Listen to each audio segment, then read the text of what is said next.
Ma'am, please have a seat. County record shows 3 consecutive missed property tax payments on your residence. The principal was $8,000. With accrued penalties and late fees, the amount now due to the county is $9,450. Your property has been scheduled for a tax lien auction in 60 days. Do you understand the severity of this situation? Yes, Your Honor, I do. How did this happen, ma'am? A home you've owned for 15 years is suddenly on the brink of foreclosure? Let's simplify this. What happened? A year ago, my mother was diagnosed with terminal cancer. She lived in Oregon, and I am her only child. I had to go. I quit my job, packed a single suitcase, and drove up there. For the next 10 months, I was her full-time caregiver.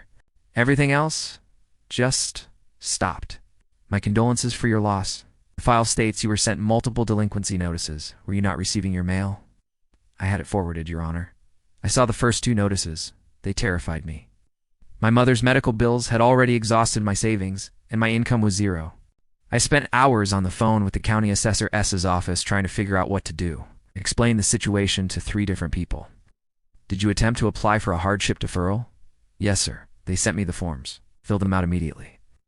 But the application, Form 11B, required a notarized letter from my employer confirming my leave of absence and expected date of return. I tried to explain that I didn't have an employer anymore. I had to quit to provide in Dove Life Care. I sent them my letter of resignation as proof. What was their response? My application was denied. The rejection letter stated that I failed to provide the required documentation. It said incomplete applications will not be considered.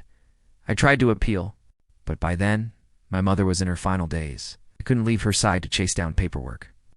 After she passed, I had to handle her affairs, which was mostly debt. By the time I returned home, the final notice had arrived.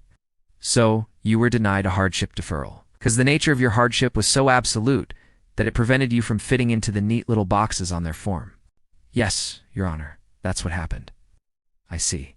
We create these systems with the best of intentions, make rules and processes to ensure fairness and order. But we run into trouble when we forget that the system is meant to serve the people, not the other way around. The process became more important than its purpose. A system that cannot recognize a genuine crisis because of a clerical technicality is a failed system.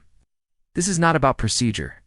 This is about a daughter caring for her dying mother. I'm vacating all penalties and late fees, which totals $1,450. Furthermore, I'm granting you a retroactive hardship deferral for the entire tax year in question. The remaining principal will be placed on a 24-month interest-free payment plan. The tax lien auction is hereby canceled. Your Honor, I thank you. Thank you so much.